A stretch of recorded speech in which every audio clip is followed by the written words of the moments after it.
Good morning, Vanadan. My name is Prem Kumar K, Assistant Professor of English, Government First Aid College, Chikbadapur. I am going to teach for the program BA and the subject is Optional English for the semester 2nd. So in this session, I am going to teach you chapter 8, that is Wings of Fire, excerpt 1, that is orientation from 1931 to 1963. In this session, I am going to introduce about the author APJ Abdul Kalam and introduction to the Wings of Fire.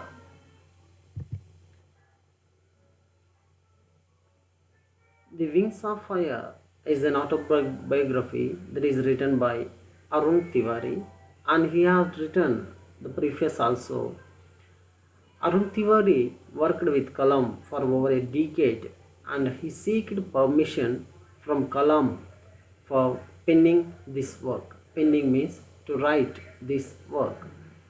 Kalam narrated his experiences to this younger generation that could inspire them. Kalam has an intuitive rapport, means a relationship with the humblest and simplest people. For Tiwari, writing this book has been like pilgrimage through Dr. Kalam. Tiwari accepts that the book is only thumbnail sketch of Dr. Kalam's life. And the introduction for the book is written by Kalam. In the introduction, Kalam says, the book is being released when India's technological endeavors to assert its sovereignty and its security are questioned by the world. Kalam first doubted if it is important to mention his childhood. Later he realized and mentioned his childhood is important to inspire others. He also offered his acknowledgements to his parents as the parents are his gods, and he dedicates his gratitudes for the God also.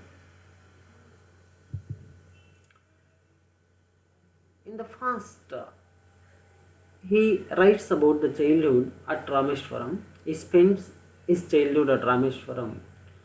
His father was Jalaluddin, mother Ashiyamma.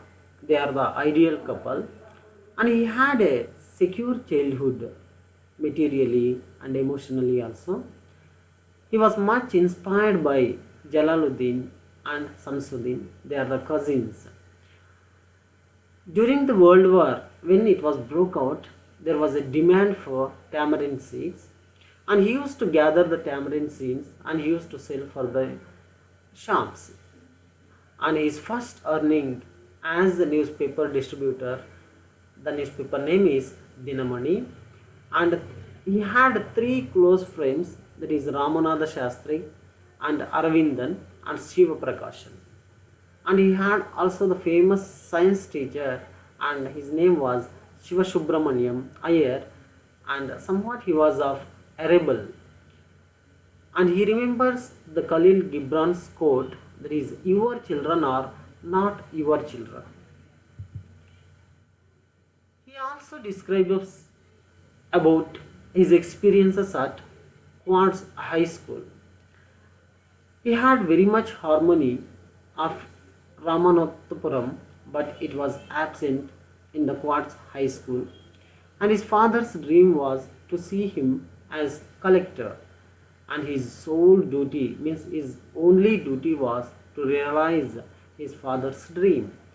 Jalaluddin speaks to him the power of positive thinking, and his teacher Idurai Solomon used to say a good student can learn from a bad teacher. Faith can change your destiny. And Ramakrishna Iyer said, whenever I can, means Ramakrishna Iyer is the famous teacher, and he used to say, whenever I can becomes a great man. And this teacher also caned Abdul Kalam. Means, take my word, this boy is going to bring glory to his school and to his teacher. These were the words about Kalam by this Ramakrishna Iyer. And let us see about the experience at St.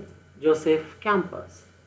And Kalam says that he was very lucky to find teachers like the T.N. Sikweria. And Reverend Father taught English. His patience and energy was amazing, and he was also a hostel warden who took care of the minute requirements of his students. So, by all these teachers, Abdul Kalam was shaped like anything. That is why he became a model for all the country people. And Kalam also shared his room with a Hindu Orthodox Iyengar from Srirangam and the other Syrian Christian from Kerala. So we can say that he had a lot of religious tolerance, and he is the symbol of religious tolerance. And so Kalam learnt religious tolerance there itself, and hence he grew beyond the castes and religions. Dr. Kalam also remembers his mathematics teachers, that is Professor Totatri Iyengar and Professor Suryanarayana Shastri. In his final year, Kalam developed interest for English literature also. He read Tolstoy, Scott and Hardy. Dr. Kalam remembers his physics teachers, Professor Chinna Durai and Professor Krishnamurti. And let us see experience at MIT. The admission at MIT was expensive. His teacher Zohara mortgaged and gave 1,000 rupees for admission. Dr. Kalam was fascinated at MIT by the sight of two decommissioned aircraft displayed for the demonstration. After the first year at MIT, he opted aeronautical engineering as his goal was to fly aircraft. Dr. Kalam remembers his three teachers who shaped his thinking were Professor Spondo, Professor K.A.V. Pandalai and Professor Narsingh Rao.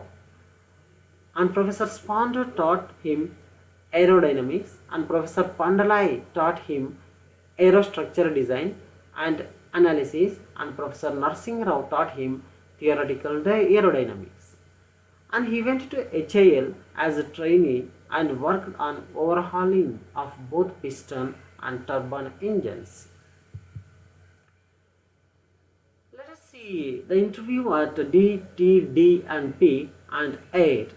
Dr. Kalam halted in Delhi and appeared for interview at DTD and P and 8, and he did well in interview as the questions were of not challenging for his vast knowledge. Means he had very deep knowledge about all this, so that's why the questions were not at all challenging for him. But initially he failed in the interview at Air Force Selection Board, and he was much disappointed. And he met Sadhu and he was told, accept your destiny and go ahead. So that's why Kalam had changed his mind. At the DTD and P and A, he was appointed as senior scientific assistant on basic salary of rupees 254 per month. There, Defense Minister Krishna Menon encouraged after the flight in Nandi plane, and joining in Cospar, there he made a journey to New York. Thank you.